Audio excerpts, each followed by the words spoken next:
Kan? Jadi bayangkan, semua pimpinan cabang PKR tu selepas berpuluh tahun sebenarnya, hanya 2-3 orang saja mereka layak untuk bertanding.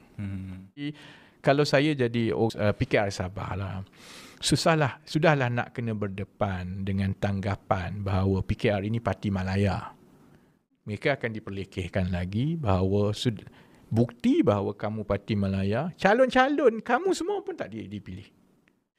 Prinsip saya ialah sebaik yang mungkin kita kena ketengahkan orang-orang kita, terutamanya yang telah lama berjuang semua ni. Dan orang yang masuk secara payung terjun ini, dia masuk masa kita menang. Dia masuk masa kita senang. Kan? Kalau susah lepas ni, dia angkat kaki lah. Akhirnya yang tinggal ni geng-geng ni juga. Tapi kalau dia dah rasa saya dah habiskan 10-15 tahun masa muda saya, habis wang masa susah semua, bila dah jadi kerajaan, nak masuk pilihan raya, orang lain jadi calon. Kan? Jadi bayangkan, semua pimpinan cabang PKR tu selepas berpuluh tahun sebenarnya, hanya 2-3 orang saja mereka layak untuk bertanding.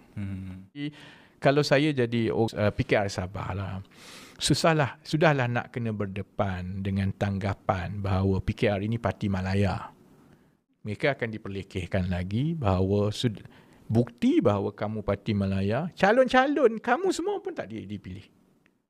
Prinsip saya ialah sebaik yang mungkin kita kena ketengahkan orang-orang kita, terutamanya yang telah lama berjuang semua ni. Dan orang yang masuk secara payung terjun ini, dia masuk masa kita menang.